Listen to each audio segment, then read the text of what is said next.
to the session. Yeah, thank you very much. Yeah. So, I would like to share a small welcome note for you, Siddharth. Can we go ahead? Yes, please. Thank you. Welcome to another episode of Career Journeys, the real world, real insights. And today we have a remarkable guest joining us, Siddharth Sharma. A hand of applause for Siddharth, please. Yes, should we have some hands over here? Thank you.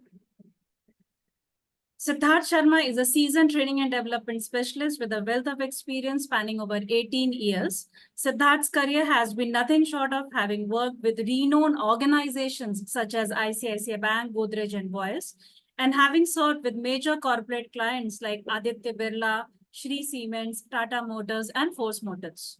His expertise lies in a variety of training areas, including accountability and ownership, sales, leadership, and team building. Siddharth's passion for nurturing talent is evident through his extensive work in soft skills training, where he has coached over 5,000 professionals and 10,000 students. That's a huge number, Siddharth. He is just not a trainer. He has also ventured into mentorship and coaching, evident from his tenure as a center at his own academy, Siddharth IAS Academy. Congratulations, Siddharth, where he honed his skills in career center administration, business generation, recruitment, and team development. Currently, Siddharth is empowering individuals as a career coach and soft skills trainer. Freelancing since 2023, his role involves designing tailored corporate training programs, developing training content, and conducting sessions on various topics, including accountability and ownership, goal setting, and effective communication. We are truly privileged to have Siddharth with us today as he shares his insights and experience on navigating different career paths and enhancing professional experience. So welcome, Siddharth, to the Career Journey Real World, Real Insights episode number 2. And it's honor to have you over here with the field of experience you have, the number of coaches you have taught, professionals. So everything over to you now. Okay, thank you very much, Sachi. And it's really an honor to be here and interacting with you all. Thanks for giving me this opportunity to come and present my thoughts and experiences with you all. And a warm welcome to you. A very good afternoon to you all. Right. I hope this session fulfills your objective and the information that you are seeking. I hope I'm able to put across to you and fulfill your needs. Right. To begin with, thank you for your kind introduction. I've passed out from SCMHRD 2005 batch, and after that, I've briefly worked for ICICI Bank and Godrej. And during my experiences in ICICI Bank, I was a 2005 batch member of ICICI Bank, right? But my first assignment was to prepare the induction module and facilitate that. So the induction module for ICICI Bank in 2005, I was one of the members, team members, to facilitate that and to ensure that it runs smoothly in the entire system. So we've been recruited 2 months earlier than the other people. And after that, my first job was campus recruiter. So I was moving across all the B schools, engineering colleges, recruiting CAs, MBAs, and engineers for retail banking, corporate banking, and international banking for ICICI Bank. Later on, moved to Godrej and Boyce, and there I was involved into trainings, the complete responsibilities of HR. And after that, I have started into corporate trainings. So my love for training actually started with ICICI Bank. It got matured during Godrej and Boyce, where I've done certifications in the area of coaching and mentoring with the help of Godrej and Boyce. And after that, I was an internal trainer over there. And post Godrej, I was now involved into multiple clients and serving them and fulfilling their training needs. Now, as far as information regarding training and development vertical per se, it is one of the very, very exciting verticals, right? Because learning never stops. We all learn every day, right? Every month, every week, and we all grow and perform our professional duties. Now, since the business environment and the consumer preferences changes with every alternative year, right? The businesses also need to align their business processes and systems so that they can help and serve the customer profitably. Now, to fulfill those objectives, they need to retrain their employees into multiple things in multiple areas, that is new to them technically. So sometimes territories are new to them, sometimes functionalities are new to them, sometimes skills are new to them, because someone who joins them as a lower management, once they move in from lower to middle management, the challenges and the responsibility changes. And because of that, they need to empower, have new skills to do that. Now, organization takes these skills upskilling very, very seriously. If I have to quote some figures, Indian organizations spend around 3 to 5% of their total budget into training the employees, right? And if you see their total, salaries of the employees, the total manpower budget, it is around 5 to 7%. That goes directly into training and development of employees. So training and development has become a very, very important dimension for any organization. And it is not just restricted to HR, right? Because trainings are, in organization, they conduct multiple trainings. One is a technical training that is also called hard skills, wherein if somebody is into, production, they need to understand the technical dimensions of productions, CAD, CAM, their production systems and project management processes. Somebody is into quality, they need to understand the quality systems. Somebody is into finance, they need to understand the financial systems and the process and the budgets. Somebody is into operations, need to understand the operational systems and processes. So each function has got their own technical training, which is largely being conducted by that somebody who's expert in those technical skills. So a departmental head having 15 to 20 years of experience generally fulfill that role as an internal trainer, internal technical trainer, right? Sometimes if they're, getting into a new area altogether, they hire an external trainer, technical trainer, and, give them a responsibility to conduct their technical trainings. So one of the core areas of training is the technical training. Now, those technical trainings are very important because that is important to fulfill their job. Now, in last 10 to 15 years, organizations have increasingly understood, right, that it is not just the technical skills per se that will enhance the productivity of an employee. Because as you move up in the organization, the complexity of decision making and the ambiguity increases, and their internal interaction with external environment also increases. Hence, what is required at that stage is that along with technical skills, you also need to have behavioral skills, which is also popularly called as a soft skills.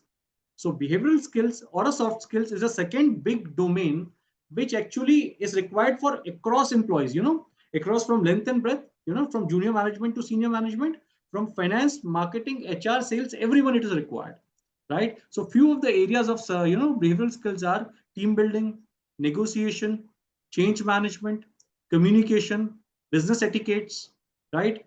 Connecting with the employees, connecting with the external world, sales training. So these are a couple of the areas, right, which is very, very important in the form of soft skills. Apart from soft skills, there are two more dimensions that has generally been seen, where, a lot of organizations invest a lot in terms of money. One is a sales training, because if you see the total headcount of the organization, a considerable amount of team is a part of their sales, right, sales force. So training those sales people to perform better and achieve targets is one of the big domain which is there as a sales training. Apart from sales training, one of the important areas that has also been developed in the last couple of years is called leadership training. Leadership training is basically for middle management and the top management, right? So those are the employees where leadership skills are something which is not just inborn, but also needs to be developed and nurtured. Because at senior level, you need to make people work for you, and they don't just work for you for money. They also work for you for a lot of other things: the way you take care of them, the way you communicate with them, the way you appreciate them, the way take you along with them, the way you throw challenges to them. So all those skills are important and they form the domain of leadership skills, right? So there are a couple of the domains which is there: technical training, soft skills, sales training, and leadership skills. Four big areas where trainings and basically happens in Indian corporates. Now, Indian corporates, as I've discussed earlier, pay a lot of amount, to ensure that their team is, is doing pretty well. I'll just give an example. It's a very, very raw example, but you'll be able to understand the importance of training, right? Suppose you hire a, you have got a car with you, right? And you hire a driver for that, and driver is taking care of your car. Suddenly, the technology changes and you upgraded your car. Now your car is of a different dimensions altogether. The driving style is different. Now, for example, even in US, it's a left wheel drive now instead of right wheel drive in India. Now you need a driver who can actually drive, left wheel drive. So now you need to upskill your driver so that he can take care of that. Otherwise, he'll be redundant into that. And with the introduction of AIs and other technological domains, the skills of employees are something which needs to be constantly spruced up. And that's where the role of our training and development departments come into that. Now, where does this training and development department fits in? it's a typically, if you see the HR department, human resource department of a company, HR performs 3-4 major activities. One is recruitment, wherein they hire employees. Second is the training and development, where they train and develop the employees. Third is their other areas in terms of performance management, employee retention, other IR activities, other things. So training and development is a sub department within HR, wherein somebody which is experienced in HR actually become a part of training and development department. Now, what does this training and development department do? Training and development department perform 3-4 major activities, right, in an organization. One, they perform and try and understand what are the training needs in my organization, what kind of training I need to conduct to my employees. So training need identification is one of the core areas of training and development department. That's the first and foremost area. Once they gather the needs of their employees, this gatheration process also takes place in multiple things. One is the annual performance review, or quarterly performance review. From there the needs actually get captured. Second is discussing with their bosses.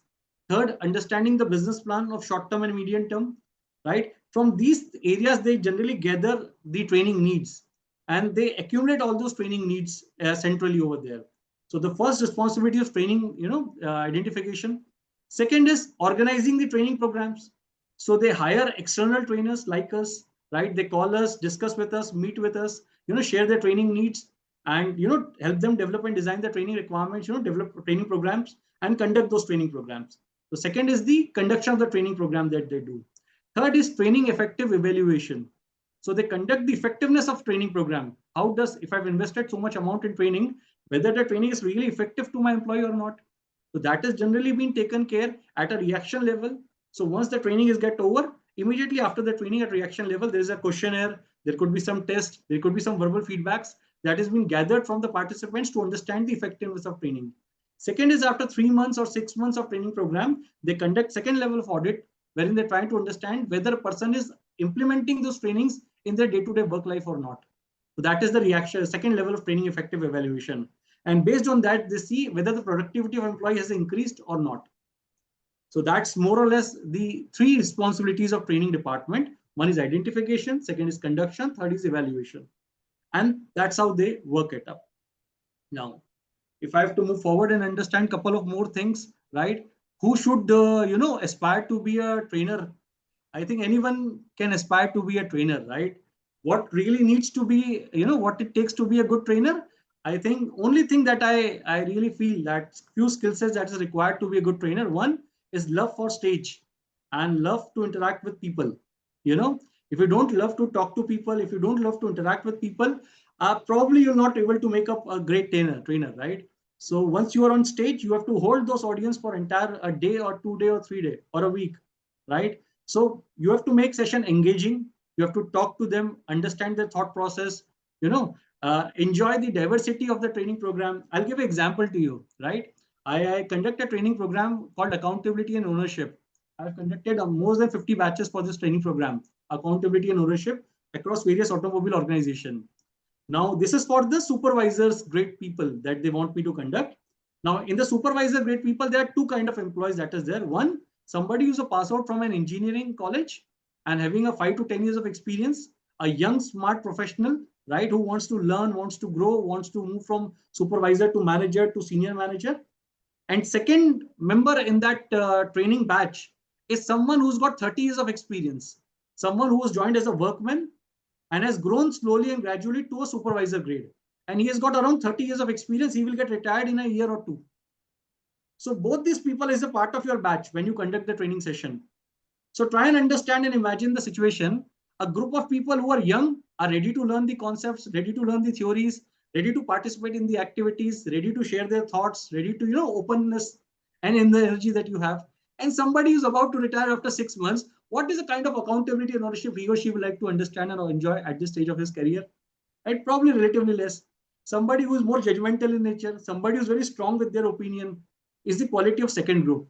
Now, as a trainer, when you walk into the training session, you really don't know much about the profiles of the people. All you know is the number of people that is there and also the department they're coming from, more or less. But as you enter into the training program, in the first 10 to 15 minutes, you need to understand the participant's profile and their interest area. And if you're able to create a bridge between you and your participants, the entire learning will flow in the next couple of hours. But if that bridge is not being created with you and your audience, nothing will do. Your PPT will not work, your games will not work, your activities will not work, nothing will actually come, as per the expected lines. So as a trainer, what I feel is that if you really want to be a hardcore trainer, you really need to love your stage. You need to improvise, you need to connect with people, understand the psychology, thought process is the first skill that is required. Second skill that is required is that as a trainer, you need to learn and relearn continuously. If you don't have a flair for learning yourself, then things will not work. Because if you say communication skills training is conducting from last 30, 40 years in Indian corporates, but the way it was conducted 20 years back, the way it is conducted in 2000, and the way it is getting conducted in 2024, it's very different. The concept changes, a new Western concepts come into play, employees' understanding changes. So you need to keep abreast with the latest thought, technologies, latest learning concepts, innovations in the field of learning and development. So you yourself has to be a learner first. If you are not a learner, you can't be a good trainer. Is as simple as that. The second quality that I feel is required for being a trainer is to be a continuous learner, lifelong student in this field. The third quality that is required as a trainer is that your ability to do your PR, that is a public relations, right? How well you are able to maintain your relations with the different HR departments of various organizations, how well you are getting connected with them, how frequently you are going and meeting them, how many times you're able to discuss the training needs, right? And creating the customized training program for them. So those things are what is required. So I think a couple of things that is required as a trainer. First is ability to think on the toe, your ability to think fast, react fast, understand the audience fast. These are the couple of things which are required to be a good trainer. So if you love doing this as a part of your job, I think you're welcome into training industry. And for to be a successful trainer, you just don't need to do an MBA HR, right? If you are for example, if you are a engineer, a computer science engineer, and after 3-4 years of working as a software developer, you might have learned a couple of what do you call languages, right? Like data science, you've been part of that. You might be in cloud computing. You could also be in artificial intelligence. Could also be into some languages like C, C++, or Java or something else. If you worked in these languages theoretically, or if you've been part of those projects, you can develop as a technical trainer, right, in your organization, and can also go and deliver training into other platforms like Upgrade or Simply Learn. You can be a trainer associated with them also. So as a what do you call engineering student into IT, you can become an IT trainer. Is somebody who's done engineering in safety, right, industrial safety, he or she who's worked in a corporate for a safety department can actually become a safety trainer, right? So you can be somebody who's CA can actually become a trainer in the area of finance for non-finance managers, right? So a lot of technical areas are there where you can develop technical expertise, and a lot of soft skill areas are there where you can develop soft skill expertise, and can groom yourself as a trainer over there. Now, what is the fun to be a part of trainer, right? Let's talk about exciting things. Training करने में मजा क्या आता है? तो training करने में जो सबसे ज्यादा मजा आता है ना, that is you go and meet new faces every day. So if you're going to an Aditya Birla group, you see a 20, 30, 40 new faces in front of you. Now, if you're a flair, if you have flair for people, if you love to talk to people, engage with them, understand them, learn from them, chit chat with them, chances are you'll connect and make 40 new friends at the end of the day, right? So you learn, you share some knowledge, you absorb some knowledge, you grow as a person along with them, and that's how your engagement changes and increases in that case. So one of the kicks that you get as a trainer is that meeting new people every day. So you go and conduct training program, you get new people, and that's a privilege to be there. Because if you're not a trainer, if you're working in an HR department for any company, you go and meet more or less same faces every day or every year, right? So if you work within a company, you have to go and meet same people, same faces, handle same kind of politics that you have got, and those activities become monotonous over a period of time. But as a trainer, you remain fresh, because fresh ideas, fresh people, fresh delivery. Every time you have sword on your head, you have to get a good feedback every at the end of the training program. So you need to be on your toes, try to ensure that deliver it well. So that is one thing. Meeting new people is one of the new challenges. Second is traveling, right? As a normal HR people, you go to your office, come back from your office. But as a trainer, you'll travel across India, right? So you'll go to northeastern part, south part, western part, right from Jodhpur, to go to Kerala, travel across places, understand their language, understand the culture, customs, deal with them, work with them, conduct training programs across India. So second is, variety of people you'll meet in your lifetime. That is another area that is there. Third, as a freelance trainer, if I talk about freelance trainer, you are your own boss, right? You don't report to anyone else. You report to multiple HR people who give you work. So you don't have a boss above you who will, guide you for every day what you need to do. So that, freedom of operation is there, right? So that is another exciting thing that is there as you grow up in the, age and experience that you want to do independently. You want to apply your creativity. So those are the things which is there. So these are a couple of, positives that you have as a trainer. Now, fourth thing, in terms of remuneration per se, remuneration is also very, very exciting, right? How could I put it up? If I have to put it up in this way, a regular HR employee, somebody who's a senior manager, might get a 20-25 lakh per annum package, right? Which typically boils down to 2 lakhs, 1.5, 2 lakh rupees a month salary that you have got. Now, if you train a junior management in a reputed corporate, right, your per day training cost is somewhere close to 40-50K. So per day training charges, if you charges 40 to 50K, that is very, very low and minimum, I'm saying, bare minimum. If you train a middle management, your per day training charges around 70 to 80K. And if you train senior management, a per day training charges somewhere close to 1.5 to 2K, 2 lakh a day. So remuneration wise, it is also good. If you conduct 4 to 5 training programs in a month, you probably make much, much more than compared to your HR counterpart who's actually going to office every day and, doing his activities. So remuneration wise, it is also very good, but this remuneration comes with experience. In the initial 3 to 5 years, the remuneration is relatively less, but then as you gain experience, as you develop your expertise, as you're able to prove your expertise, more than develop, it is about proving. So if a company has given you a training program, if you go over there and deliver value at the end of the day, people are genuinely, appreciative of your efforts. They have learned something, they've grown, right? And you've got a second program because of that. You add value over there. You've got a third program over there. You add value that. Based on that, your image develops, create as a trainer. So add value. That's what the basic mantra of a trainer is there. Wherever you are, whatever task is given to you, just add value as much as you as possible from your end. And based on that, keep growing. That's how anybody more or less moves into a career in this thing, training and development, right? Yeah. Anything else that you want me to answer, Sachi? A particular thing that I could have missed? Yes, I'll come to that also. But before that, I want to thank you for sharing whatever you have done right now. And your love for your job is visible the way you were explaining the concepts and the journey you have traveled so far. It felt like we should all go for training and development, whether irrespective of the field of work we are in, because it's incorporating every area. It can be technical or soft skills. And since it's into technical, any person can enter into this field with additional qualifications. Yes.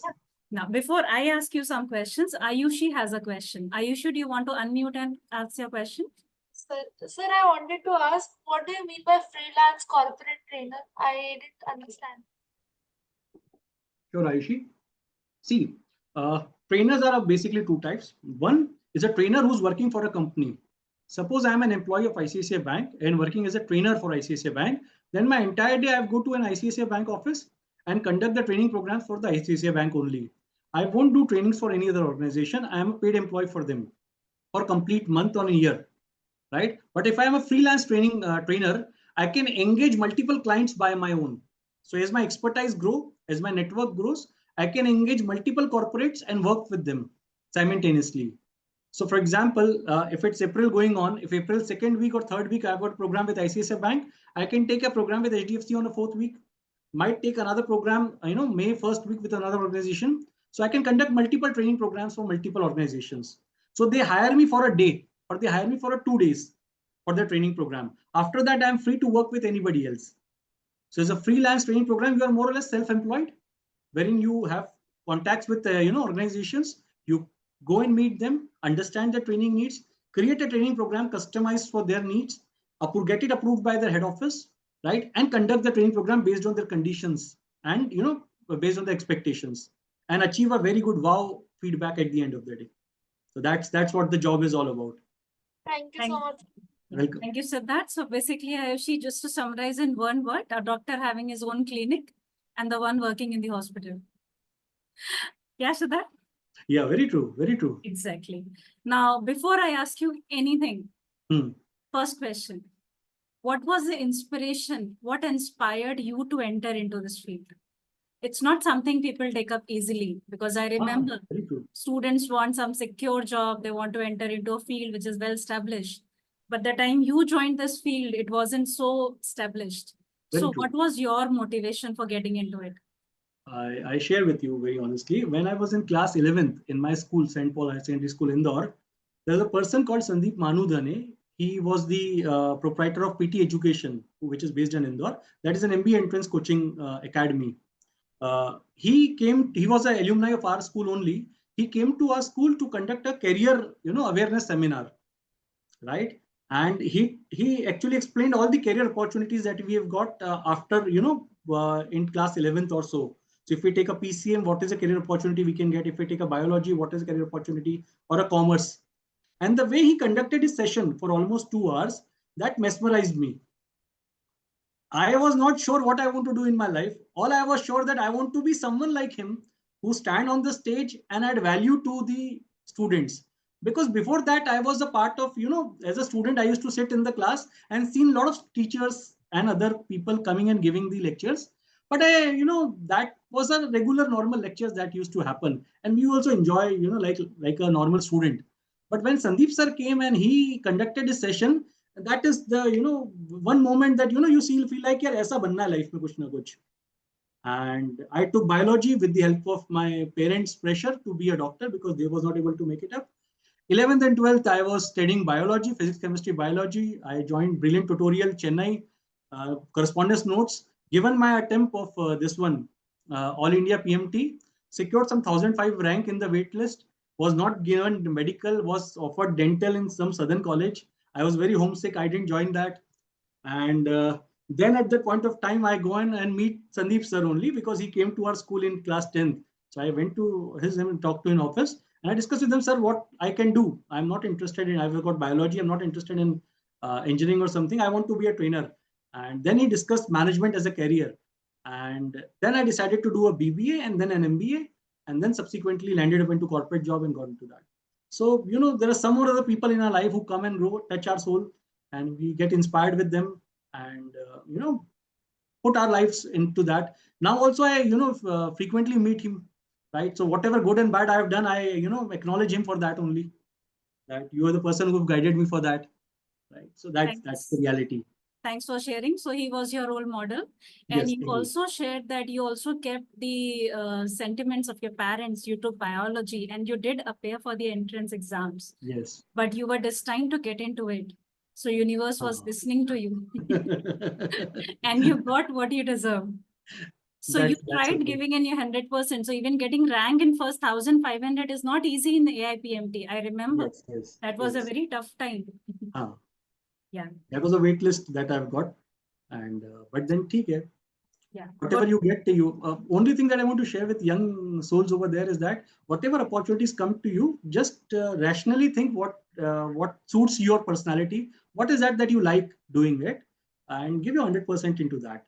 And once you give your 100%, probably chances are रास्ते से रास्ता खुलता जाता है in life.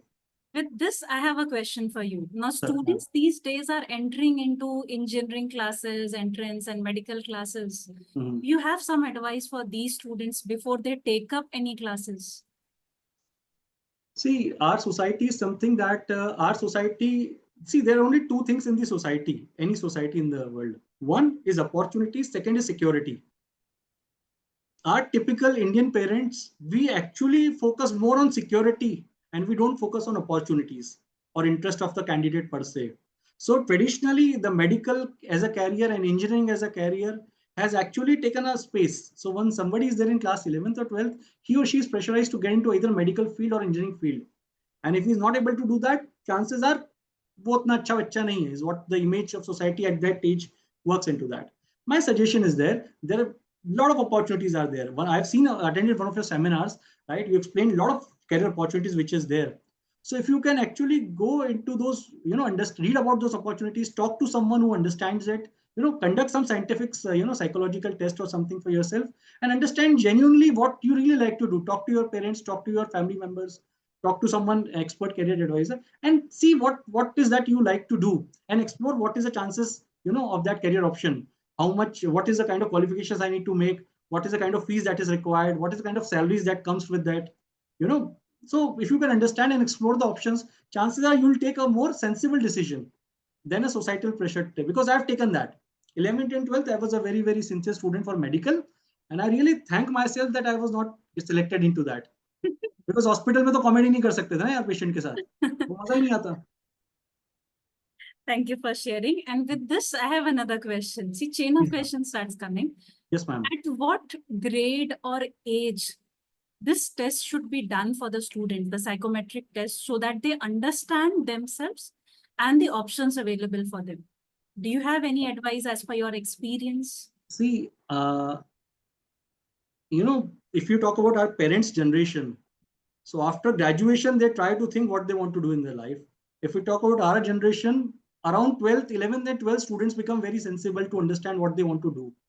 But in the current generation that we talk about, students from 6th, 7th onwards develop a flair that what is the area he or she has some idea where or she wants to do. So I think this kind of test can be conducted from 7th and 8th onwards, right? Where they can, talk to someone in the family who's working somewhere. They can, take some professional help. This kind of professional help was not there when we were as a student in class 11th, 12th. Yeah. I only happened to meet Sandeep sir. There was no professional career help in Indore at that point of time. Had it been there, I would have loved to go over there and talk to them, explore more areas. So these kind of things, which is there because of internet and technological development, and the society opening up much more now. So I think from 8th, 9th onwards, 7th, 8th onwards, students should take these tests because their liking also changes with time. So if they take around 2 tests around, one in 7th and 8th, one in 11th and 12th or 10th or so, they will have more or less idea what kind of personality they are holding and what is something, what 3, 4 more options are there, which is good for them. And based on 3, 4, they can discuss within their family. They can talk to themselves, their family members, and see which among 4 is better for them and can pick those options. So I think 9th, 10th, 7th, 8th is the area where you should pick these things up. Right. Thank you for sharing that. Now, I have a question for you. You said training and development can happen 2 ways. One is technical, and the other was behavioral. Yes. And in behavioral, we have soft skills and other areas. Now, technical, a person from any background, any field can enter. Yes. But if a person has to enter into behavioral skills, do you have any advice like what education path they should take? And second question, how should they identify that this is their area of interest? Good. I'll answer the second one first, that how he or she can identify his area of interest. Yeah. See, when you will be doing your educational program, be it BE or be it an MBA or be it of any degree, you will be participating in a lot of extracurricular activities, academic activities, wherein you have to participate in, debates, extempores, presentations on stage. So while you will be doing it, you'll understand whether you really like that place or not, right? So that is one of the areas. Once you'll be starting up your job, right, in any of the corporations, once in a year or once in 2 years, you will get an opportunity to train your juniors, share your learning with the peer, your peer members. So once you're making presentations within your team, once you're making presentations to your juniors, you'll try and understand whether you really like to, share your thoughts to the people or not. If you love to share your thoughts to the people, chances are there is a flair in you to develop as a trainer. And after that, based on the opportunities that you've got in your hand, you can actually go and develop as a trainer after that. Yeah. Thank you for answering that question. If a person wants to directly enter into HR, right? Or a person wants to enter into soft skills, and like now you have said, the students identify this area from grade 6, 7, 8. So should they be doing some specific courses such that they complete the basic requirements before they actually enter the workforce or start even doing their graduation? I don't feel so, right? To be a part of HR, you don't need to do any courses per se in your school time, right? School time is the area wherein your personality will develop to its maximum, provided you participate and give yourself a lot of opportunities. A lot of, inter-house activity takes place in schools. So you participate in that, right? A lot of other activities of organizing things, leadership areas, opportunities comes to you where you lead your house, you lead an event, you organize an event. If you participate in these activities, your personality will automatically develop and groom. And once your personality is developed and groomed, and once you get into your college, that is a exact time wherein you can identify the areas and develop something. To develop soft skills, you don't need to have a certification per se in your school and college areas, college time, I feel. So in school and college, by extensively participating in the extracurricular activities and Yes. leadership positions, they can acquire these skills. Yes. At graduation level, if they go for BBA, do you have any advice? Any courses they should be doing? Same, more or less same, right? For soft skills, see, soft skills is like learning swimming. Yeah. So these skills are practical skills. They don't get covered by learning something, doing some courses online or so. These skills can only develop when you interact in the society in a closed environment with people, right? So within the college, when you're organizing something, participating something, doing some projects, doing some activities, you will be interacting with people and handling multiple situations. And as you handle multiple situations, automatically the importance of communication, negotiation, influencing, right? All those things actually, that importance comes to you. And the more you are into these areas, the things get developed. I'll give an example to you. There are a lot of people who, in our society or nearby area come and meet us once they're in class 12th, or they, meet us when they're in graduation. In our own family, kids are there. They come and meet us when they are doing the graduation. And subsequently, they go and do their MBA program somewhere and start working for some corporates. So after working for 2-3 years in corporates, when they come to you, if they've got some time and you spend some 3-4 days in your home, you try and see their personality. Their personality changes, the way they think changes, the way they approach something changes. So why does this kind of change happens in the thinking process, or why does this kind of activities happen in the personality per se, changes happens in the personality? It is because of the three things that generally works. I'll share with you these three things. One is education. Education is the theoretical concept that is learned anywhere, whether it's in a YouTube or an online session or a classroom session in school and colleges per se. That is an education per se, or in corporate training programs. Second is the experience. Once you apply that education into your day-to-day work, that's where the experience gets generated. And that contributes to your personality. So if you learn something and don't apply, it is as good as not learning it. So second is the application part of that learning, that is experience generation. And third is the environment, people around you in that case. Now, same student who's doing engineering is staying in this hostel, see this personality. Same student who's working for Infosys and Wipro, 2 years after passing out from engineering, when he comes and meet you, his personality changes. Because the third E, the environment in which he's been exposed to 15 years, 15 hours in a day is different. He's now stepping into corporate environment for 10 to 15 hours every day. So that is something that is adding value to his personality, his thought process. He's getting mature.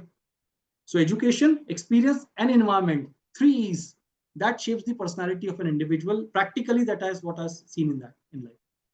Very well explained. So education, experience, environment will help them to create their own personalities. Yes. And develop and modify them. I have one more question for you. When people are working in this work field, especially training and development, is it more of a structured work, or is it more of a something which comes on hands-on, like spontaneous day-to-day activity, or it keeps changing? Is it more of a planned or unplanned work role? I'll say it is around 30-35% planned, wherein you get into the routine activities, and around 70% which is unplanned in that case. 30% planned is something when an organization shares with you that they've got some training program, they need to conduct some sales training, right? So once they share the training need to you and you create a training program, that is something which is planned. Because once the training program is developed, you'll conduct this training program across 10 locations in next 8 months. So till the time you're creating a training program, meeting the people, that is structured and planned. But once you're delivering the training, that's where it is unplanned that comes, because 30 new minds come to you in front of you for a given day. And within a day, you have to add value to them. So that's where you need to customize your style, understand the need of people, their learning styles, and travel the places, उनके रंग में रंग जाना, उनके ढंग में ढल जाना, उनकी learning style से match करना अपनी knowledge को, and add value. That's exactly where unplanned dimension will work. So 30-70 is what I feel is the ratio in this field. Yeah, so 30% can be planning and 70% can be spontaneous work role. Now, you also mentioned that in your training programs, you can find people who is a fresher as well as a top management. Yes. And this was a challenge you used to face. So how can you share with us, how did you bridge the gap in first 30 minutes? Like any experiences of yours you can share with us? I'll give you very, very practically hands-on experience in that case. As you step in into the training room, you see 30 faces. First thought process is there. This is an experienced guy. This is a fresher guy. In the first 5 minutes or 8 minutes, you try and differentiate, based on their understanding and learning, the kind of responses they're giving based on your thoughts. So an experienced person, someone who instead of learning want to share his points more, want to share his experience more. If you create a good environment in the classroom, he will share his experience, and that is something that will make learning more impactful and relevant. And a fresher is someone who wants to absorb the learning. So as a facilitator, what you need to do is that you create those kind of activities, you ask the right kind of questions, you conduct those kind of case studies wherein an experienced people will crack the problem, will tell you how to solve this problem, will give you example based on his 30 years of experience, and a fresher will learn it, and you moderate that process. So Wow. if you're able to do that, the learning actually get transferred also, and it becomes engaging to both the group of participants. Right. So what you mean to say is the trainer acts as a facilitator and the training happens among the members itself. The Yes. seniors become the trainers and the juniors become the absorbers.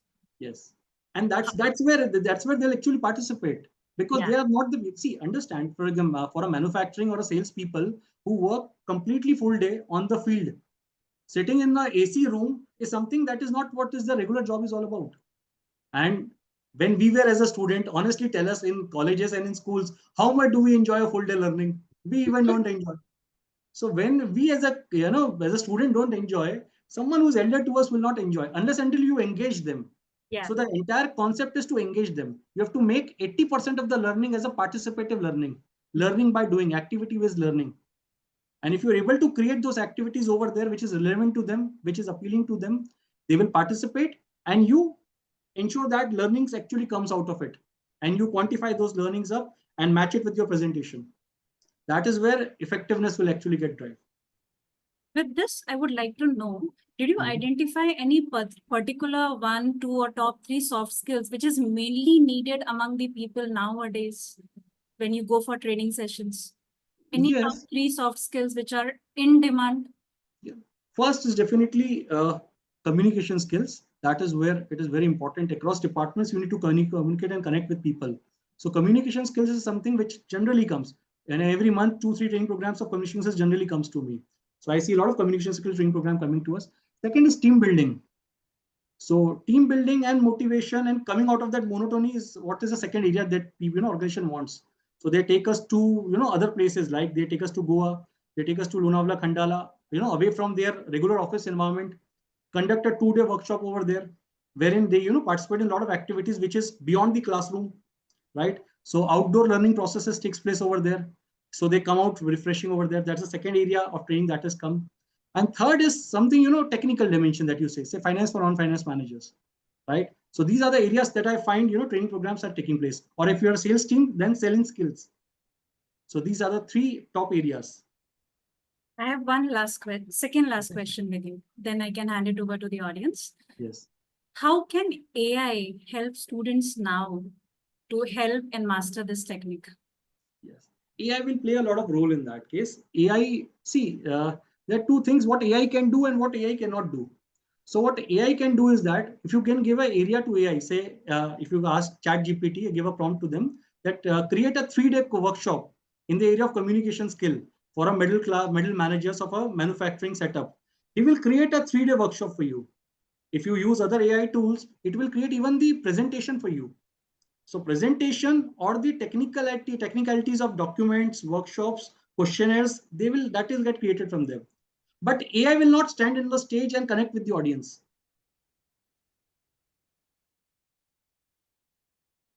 So that soft skills wala part, AI cannot do it for you. That is precisely where a human intervention is required. And that's where you can, generate your expertise into that. So something AI will do for you that will make as a trainer your life easier. But second thing, if you see conduction of training program, right, is where your expertise and your understanding of industry and the people and the domain on which we are training actually plays a more important role than AI. Now, as far as technical training is concerned, on technical training, AI will play a major role, contributing role, because AI can generate codes for you. AI can do a lot of things, technicalities for you. So technical dimensions, AI can work more, but on soft skills part, AI is a limited role into that. So soft skills, it's AI proof, and we need not worry about it. It's AI supported. Yeah, AI supported. That's the wrong word I had. Sorry. Yeah. My last question before I hand it over to the audience. Now, you have this plethora of knowledge. Suppose you have to go back the time you started, grade 10th, grade 9th, with this knowledge. What advice you have for the students now to give in, so that they don't do the same mistakes, or they follow the career path from your learnings and move ahead? See, the same advice I give to my daughter also, right? She's in class 10, right? Follow your heart, right? Do what you really love to do, because money more or less is there in every profession. Challenges more or less is there in every profession. Now it is the kind of job that you need to do. See, a typical day of any professional from Monday to Friday or Monday to Saturday is you start at 7 or 8 in the morning and you close at around 9:30 in the evening. So major part of the day will go into working only, away from your home, away from your kids. If that major part of your day that you're spending, right, if it's not something that gives you happiness personally, nothing else, you don't have time for doing anything else after that. Saturday Sunday को क्या कितनी hobbies कर लोगे भाई, right? You have very less time in Saturdays and Sundays, for yourself. How much travel you will do with family vacations? Twice a year or thrice a year. So if you love your work that you are doing, if you enjoy doing that, if you really want to expand into that area, right, chances are you'll be reasonably good into that work. You will be happy and content with that work, and that is all is required to conduct a human life. Nothing much is required, right? If you're happy with your work, if you're doing it, that is meaningful to you, if you're enjoying it, I think that is which is more important. Now, whether a particular thing that I'm thinking in class 9th or 10th, whether this field is good for me, say animation or a lawyer, whether that field is good for me or not, if you are having doubt in that field, talk to your parents, talk to your nearby relatives, right? And if you don't find a reasonable person over them, take a professional help of a career counselor, talk to them, right? And try and understand opportunities which are there. Try to share your fears, your apprehensions, try and share what you like, what you dislike, your dreams about yourself, your life, right? And based on that comes to a reasonable space, some 3-4 opportunities that could be there for you, that is good fit for you. And within your family, decide what is good for you and take the call accordingly. I think that kind of decision will be more reasonable and more balanced than taking a random decision per se based on a relative or a particular parent per se. I think that is not a good thing. Beautiful sharing. To summarize in few words, identify all the interest areas you have, match them with your capabilities, something which can give you some earning, right? And Very then good. follow your heart. If you're not aware of the field of work, then you can take help of the people who are already in this field, just like we have Siddharth right now over here. So if you have a particular field you want to work into and you are not aware of the information, just take help. Don't hesitate to ask for help before taking the crucial decisions of your life. Yeah. Thank you for that sharing. And that's all the questions I had for you. And I've asked many, many, many questions. And the field is open for the participants to ask questions now. Any questions from the participants? We have Meetu ma'am, then we have Rachit, Priyanka, Ayushi, Sanjana. Please feel free to ask your questions.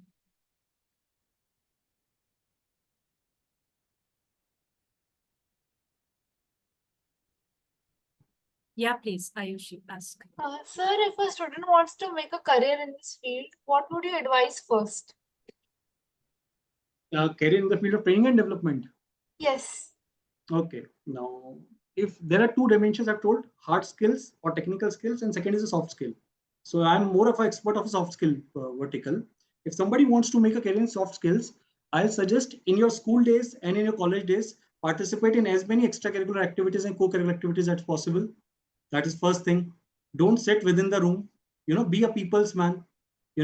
Conduct an event, organize an event, host an event. Do a lot of team activities, right, along with your studies. That will boost your personality because that is something that will help you. Second, make a stage your friend. Love your stage. So stage ko apna friend bana lo. Try to spend as much time on stage as possible because that is what you're going to do rest of your life, right? Third, after that, get into a good B school is the third what I feel.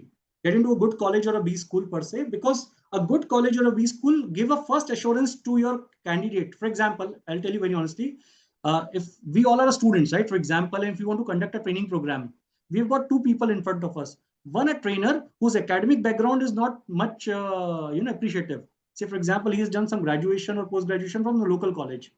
And second, we've got an IIT Bombay, IIM Ahmedabad candidate having 5 to 10 years of experience. Which among the two you like to listen first? दोनों को सुनेंगे पर पहले किसको सुनना चाहेंगे? Obviously, an IIT IIM background because we feel that उसको कुछ तो exposure होगा जो हमसे share करना चाहेगा. So the third thing is that get into good college. A good college will add a lot of value to you. It will create a lot of network. Because corporate trainings generally come from a network only. So the more connected you are with the corporates, the chances are you'll get a good business in that case. After that, get into a good organization, right? An organization, be a part of their HR team and try to be a part of training and development team. Spend some 3 to 5 years in the training and development department of that organization so that you understand the challenges of training and development. I give a very honest feedback to you. See, because I was a part of Godrej and Boys, I understand in Indian corporates, training is not seen as a preferred activity. If you are a departmental head, a production head of a factory, and if I request you, sir, can you give your 10 employees today for a training program? You will say, no, not today. Today I've got some target to finish. अगले महीने देखना भाई. अगले महीने देखना भाई. See, a boss is not ready to send his employee for a training program because he feels that training करके क्या करेगा? हमने कौन सी training कर ली थी? He compares with his generation, right? So chances are Indian corporates doesn't appreciate, at least the bosses level, 50% of bosses. But if you understand this pain that a candidate who's come to you in your training room, कितनी मुश्किल से वो HR वाला उसको बैठा पाया है आपके सामने, कितनी मेहनत की होगी उसने, पहले 6 महीने पहले कैलेंडर भेजा होगा, 3 महीने पहले रिमाइंडर भेजा होगा, 7 दिन से फॉलो अप कर रहा होगा, 2 दिन पहले उसके बॉस से मिलकर आया होगा, आज सुबह भी उसने उसको फोन किया होगा कि ट्रेनिंग में सीधे आना है पंच करके ट्रेनिंग रूम में, और उसके बॉस से भिड़ा होगा, लड़ा होगा. So when you understand the kind of effort HR team is making to ensure that 30-35 people are sitting in front of you, then once you appreciate their effort, then you actually respect that and you put your genuine effort into that. And once the respect for HR and the people time and your effort actually matches, then some training magic happens at the end of the day. So that's where I feel if you work with the organization for 3 to 5 years, you understand the challenges. I'll give you another example, which is the most difficult session in the entire day. Once you conduct a full day training program, बीच में breaks होते हैं. एक morning 9 o'clock start होता है training program, 11:30 पहला tea break होता है, 11 to 1:30 is second session, 1:30 to 3:30 third session, 3:30 पे tea and 3:30 to 5 या 6 last session. ऐसे breaks होते हैं जैसे टेस्ट मैच में होते हैं ना breaks, वैसे ट्रेनिंग प्रोग्राम में भी होते हैं. सबसे डिफिकल्ट सेशन कौन सा होता है टेस्ट मैच या हमारे ट्रेनिंग प्रोग्राम का, according to you? I guess the first few hours because everyone is just woken up and first 3 hours में तो वो भी कैंडिडेट एक्टिव होते हैं, अपन भी एक्टिव होते, दोनों फ्रेश होते, सुन लेते, एक दूसरे को झेल लेते थोड़ा सा. सबसे चैलेंजिंग होता है पोस्ट लंच सेशन, खाना खा के जब आते हैं. So post lunch session 1:30 to 3, ये 1.5 घंटा ऐसा होता है जिसमें ट्रेनर की पूरी जान लग जाती है. You have to do an activity, आप थ्योरी नहीं करा सकते पीपीटी पे, you have to engage them, उनको उनकी सीट छुड़वा के रखनी है आपको. आपने उन्हें 10 मिनट बैठा सो जाएंगे. आपको पोस्ट लंच सेशन में अपनी पूरी जान डाल देनी पड़ती है to save the test match. और अगर वो सेशन अच्छा चला जाता है तो पूरा दिन का ट्रेनिंग प्रोग्राम अच्छा जाता है. So that actually comes from experience only.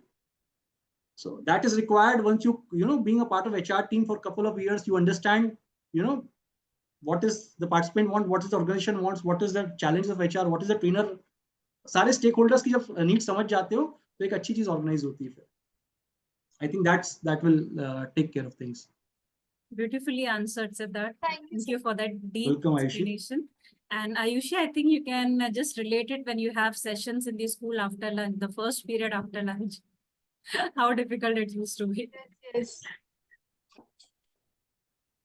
Thank you, Rachit, for that feedback. Hmm. Yeah. So any more questions from anyone? We have just 4 minutes left out. So any last sharing from you, Siddharth, before we end the session? I think more or less I've shared all the things that's there with my thing. Every career, a career option is good. It is exciting. If you do it with your heart and if you respect that, मतलब दो ही line होती है, अपनी खेल का सम्मान करो और अपने खेल के पक्के खिलाड़ी बन जाओ बस. Right? So whatever field you choose, it's your game. Respect that. Genuinely respect that. Throughout your career for 30, 35, 40 years, if you respect that career from your heart, and because if you respect that, you will be learning centric. If you don't respect that, you will become egoistic. See, I know it all, and all those kind of foolish thoughts come into your mind. So respect your profession that you are into, and second, try to be the best person. Try to be a contributor into that field, if not the best. So if you contribute genuinely and if you respect that field, chances are raste se rasta banega life, man. You'll sail through comfortably.